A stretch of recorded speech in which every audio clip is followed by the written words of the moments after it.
Hina Wuriya Audorego Shang Shavoya and Soyatati Arnevira Kudodiari people Zivoya and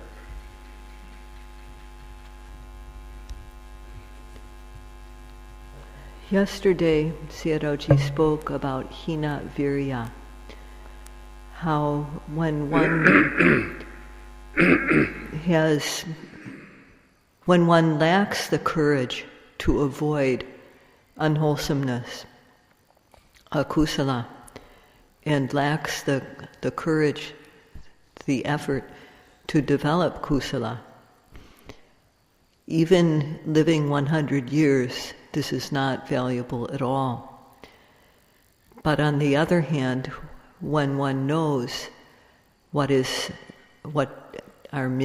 misdeeds are, and has the courage to avoid them, and also the courage to work to make one's mind clean and develop knowledge, those who make this courageous effort, even one day of living like this is valuable, the Buddha said.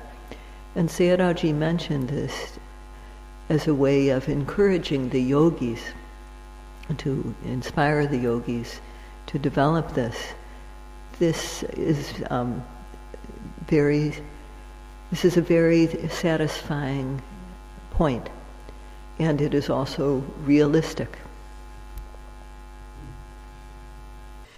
And another fundamental thing to reflect on is this verse by the Buddha, Yocha vasasatang jive, dosilo asamahito, ekahang jivitang seyo, silavantasa jaino. So the Buddha talked about dusilo asamahito. Dusilo means lacking. Dusilo refers to the kaya ducharitas, vaci ducharita, and mano ducharita, that is, the misdeeds, physical misdeeds, which are killing, stealing, committing rape, incest, and other types of sexual misconduct. Verbal misdeeds, lying, slander, harsh speech, and frivolous talk, speech that is totally without value. And then mental misdeeds, wanting to take what belongs to others by illegal means, wanting to harm others, and indulging in thoughts like, oh, if I do good, it doesn't matter. If one does bad, it doesn't matter. All these things are misdeeds. And if one doesn't control these, if one doesn't control oneself, then one lacks basic morality. So with no control, with no mental control, no ability to reflect on what is beneficial and what isn't, what is suitable and what isn't. If one doesn't know how to reflect, for example, it's good to control the mind. This is called sattaka sampajanya, that is the ability to discern what is beneficial and what isn't, and knowing it's suitable to control the mind. This is a suitable thing to do. This is sappaya sampajanya, the ability to reflect on what is suitable and what isn't. So without these two, sattaka sampajanya, the ability to reflect on what is beneficial and not, and sappaya sampajanya, the ability to reflect on what is suitable and what isn't, then one won't control one's mind. And this lack of control is asamahito. One's mind won't become collected. because one doesn't see the benefit or the suitability. So this gatha mentions these two words, dusilo and asamahito. When one's mind is not collected, then this leads to the stage of dusilo, being immoral. And the Buddha said that 100 years like this is not valuable. So, but what is valuable is one day of making the effort to closely observe the arising object, making effort and aiming the mind. So, and also when the mind is accurately aimed, it comes to rub against the object, contact the object. So with these two qualities, with aiming one is free of sloth and torpor, tina meda. And with the quality of vichara, which seems to rub against the object, the mind becomes definite about the object. And so one is free of wavering, vicikecha. This is good. So when one is free of wrong thoughts, mecha vitaka, as mentioned above, then one can control one's physical and verbal behavior. And one day of living like this is valuable. The yogis here are each keeping their respective sila. Monks, if they're able to do so, they're keeping the sila of the monks. And lay people, observing the 8 precepts, are keeping the sila of lay people. So if we think about this, this is surely valuable. So even in the past, perhaps, we didn't keep sila like this. But now we are here and observing this sila, this morality. And since the start of the retreat, we've been observing sila. So December 1st was the start, and now it's already December 23rd. So 3 weeks. And in this time, the amount of collectedness of mind, and the amount of sila, morality, that has been performed is significant. It's quite a lot of development of the mind and keeping of sila. And this is something to be happy about, the Buddha said.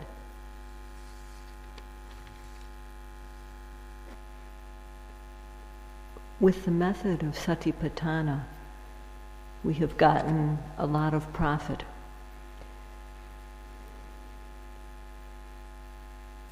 In the large field of observation, that is kaya, or vedana, or chitta, or dhamma,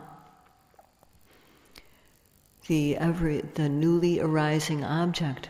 Sometimes there's kaya, or matter. Sometimes there's feeling, vedana, feeling good or bad. Sometimes there's mental objects, chitta. Sometimes there's various natural phenomena, dhammas. So these are appearing, and these are like a large field of observation. Within these large categories, field of observation,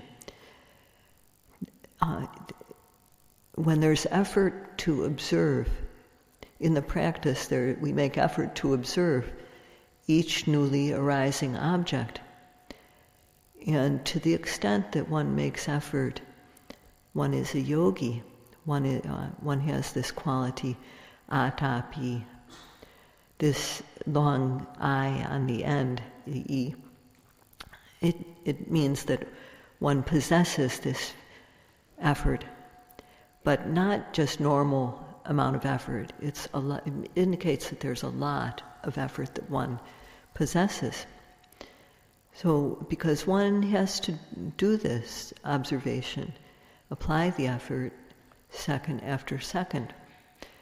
And when one does this, then laziness and the other kilesas aren't accepted. The mind doesn't let them in. So if we think about this, how much this happens one day after another, it's no small thing to be making this much effort. And also samasati occurs, right mindfulness. The mind sticks to the object. It doesn't separate from the object, it stays with it. And every moment that the mind is staying with the object like this, with sati, samadhi is also present.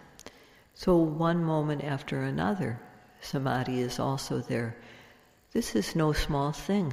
This is not just a few times. On every arising object, to the extent that one applies effort to observe, the mind will fall collectedly on that object. And so many times we do this time and time again. Effort has been made time and time again like this, and the mind falls collectedly on the object. If we reflect on what our mind is like at that time there's no raga, no lust sticking to our mind. There's no anger sticking with our mind.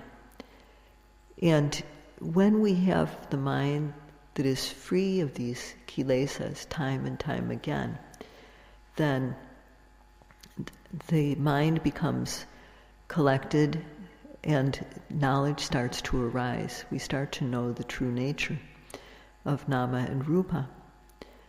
And in particular, when we see how phenomena, mental and physical phenomena, arise and pass away very quickly, then we taste a happiness that never gets old, that never gets boring. People tend to value sense pleasures, especially some sense pleasures in particular, but the happiness that we experience from the practice is far better. One comes to see that it is far better than what one experienced before. So when yogis encounter this type of happiness, then they won't back off from the practice. So one can know how valuable the Satipatthana practice is in a week of making effort, or in 2 weeks. If in 2 weeks one doesn't start to see these types of benefits, if one doesn't start to have some understanding of how beneficial the practice is, then it's because one doesn't know about the benefits that the Satipatthana practice brings. Or sometimes what happens is people know about them, but don't really believe it. Or for some reason, one is not making the effort, either lack of faith, lack of desire. So the mind is avoiding in some way. The mind becomes unclean. So with the mind unclean, this is what happens without virya. Without virya, effort to observe the arising object, then sati, mindfulness, won't arise. Samadhi, collectedness of mind, won't arise. And if these are not there, then there's no way that knowledge can occur. Sayadaw spoke about 3 levels of effort, and the last of these is parakamattatu. This is the effort that goes up stage by stage until one reaches the goal. So when one, this parakamattatu will become good if one continues to develop effort. So when virya is increasing, gaining in momentum, there are 5 factors which bring about this third stage of effort, parakamattatu. And if these 5 factors are present, then one's effort to reach the goal will just flow like a stream. So one can also say, in other words, that these are 5 factors of a yogi who is working to reach the goal. The Buddha said, Panchimani bhikkhave padani yangani. There are 5 factors that one needs to possess in order to make this type of effort in the practice. What these 5 are first of all, faith. Second of all, health. Third, honesty or straightforwardness of mind. 4, ardent effort. And 5, knowing the fast arising and passing away of mental and physical phenomena. The Buddha preached about these 5 factors. So the first of these qualities needed is faith. What that means is, in order for there to be faith, there has to be something that is worthy of faith, that is trustworthy, that has real qualities. So the faith that one needs is faith, belief in something that is worthy of our faith. And so that is one quality that one has to have. One has to be a yogi who has faith in the things that are trustworthy. So what are the things that are worthy of faith? One is the Buddha, and then second, the Dhamma. Third, the Sangha. Fourth, karma and its result. And 5, lifetimes. These are things that are worthy of faith, that have qualities worthy of our faith. Among these 5 things worthy of faith, the Buddha is the one that is listed first. The Buddha has many qualities that are worthy of faith. And in summary, the Buddha has 9 special qualities, or by some calculations 10. And among these special qualities, the first is arahang.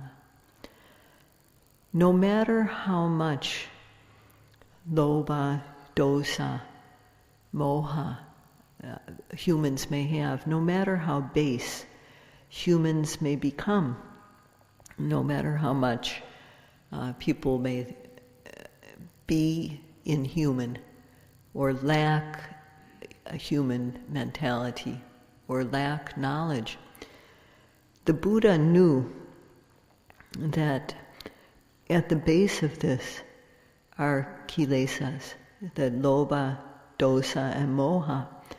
As long as one accepts these and lets them in, one can't be truly human. Lobha, selfish lobha, wanting only for oneself. And dosa, anger, lacking loving kindness, impatient and cruel. And moha, stupidity and ignorance. These are the cause of low status in life. The Buddha knew about this. He knew this, and he sought for a way to dispel these kilesas. And he fulfilled the paramis, the perfections, and he found the way to dispel the kilesas, the 3 trainings, the trainings of sila, samadhi, and panya. And he dispelled the transgressive kilesas with sila. He dispelled the obsessive kilesas that occur in the mind with the samadhi, the training of samadhi, the factors of virya, sati, and samadhi.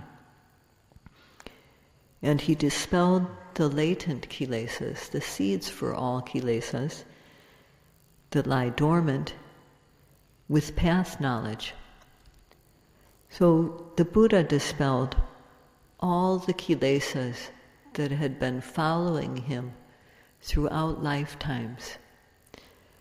And because he dispelled all the kilesas, he is called Arahant. That means completely clean. So the Buddha's mind was completely clean. Needless to say, his physical and verbal behavior was completely clean. When one is clean and pure, then those around one see that and they value this. They praise such a person and respect such a person. So the praise and respect that the Buddha received is the result of this cleanliness that he developed. So this is the meaning of the word arahant. It has these two meanings. Some people they find it hard to accept or feel reverence and respect for people, for another person. So because of that, Sayadaw will explain about the Dhamma. The kilesas which follow us, which follow beings throughout their lifetimes, lifetime after lifetime, are the closest enemy. They are the internal enemy. The Buddha eliminated this enemy with the 3 trainings. And this is another meaning of the word arahant, that he overcame the enemy. And as a result of doing this, the Buddha was very clean. So the Buddha didn't do anything wrong, whether in secret or in public. He had no hiding place in which he did wrong things. In the world, people often pretend to be clean and pure in front of others, but in private or in secret, they are not that way. So the Buddha wasn't like that. He had no hiding place. He didn't do anything wrong publicly, and he didn't do anything wrong privately. This is another meaning of the word arahant. So another meaning is that there are those who don't know that one should have physical, verbal, and mental control. And the Buddha is completely separate from that type of person. He's completely distanced from lacking physical, verbal, and mental control. This is another meaning of the word arahant. Even though the Buddha is fulfilled with all these virtues like this, some people view the Buddha as just another human being, and some people tend to think of the Buddha as their equal. So because of that, people sometimes find it hard to think of another human with respect. But the Dhamma which the Buddha taught, how good it is, one can just think of this. So just on hearing the Dhamma of the Buddha, one's mind can become clear. So just at the start, and then when one starts to apply the practice, one gains vipassana happiness. And when continuing through the practice, when one goes from observing the continual stream of mental and physical phenomena called pavatta to the cessation of these apavatta, when one gains peace and happiness of cessation, these are, the Dhamma has this quality that it brings benefit in this at all these stages of first hearing about it, putting it into practice, and reaching the end of the practice. So knowing that the Dhamma has these virtues, then one wants to get them for oneself. Most people in the world have a low ability to revere another human being. So people tend to think, well, in one's being, there are the causes of suffering, lobha, dosa, and moha. But people mostly tend to think, that's natural. These things are natural, they're in us, and there's no need to eliminate or control them. The defilements of lobha, dosa, and moha. So many people in the world take this attitude of just letting it be. For these people, it's important to understand that in one's life, there is mind and there is matter. There is nama and rupa. And people tend to be scared of physical disease. So there are many projects and programs for prevention of disease, to cure disease, and to eliminate the cause completely of physical disease, various physical diseases. But when it comes to the mind and things that can be called mental disease, there is no program for preventing, no program for curing, and no program for eliminating the causes of what can be called mental diseases. Out of the many physical diseases in the world, let's take the disease of malaria. There's prevention of malaria, there's cure for malaria, and there's a lot of work done to suppress it, to eliminate it. AIDS, on the other hand, they haven't been able to control, and thus people are very afraid of AIDS. But with regard to the kilesas which rise up in one's mind and which lead to transgressions, to violence, and so on, these kilesas are to be feared. But with regard to this disease of the mind, a method for preventing it, a method for curing, a method for eliminating this disease of the mind. Because methods of prevention, cure, and eliminating this disease of the mind have not spread over the world, there are problems, many problems in the world, which are very difficult to clear up. The Buddha gave a method for preventing kilesas, for curing them, and for eliminating them once and for all. And this is what the yogis are doing now.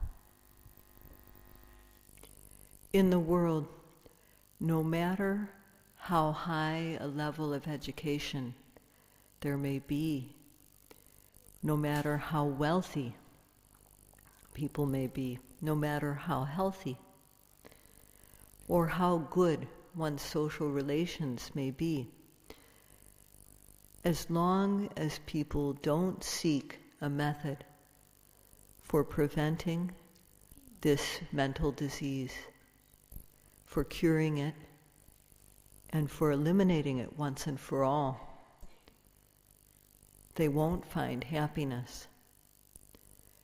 Sayadaw will talk about this tomorrow. Tomorrow is the Uposatha day, but because he has to go to Yangon on the following day, he will give a talk tomorrow instead of the next day. That's all for today. Sadhu, sadhu, sadhu.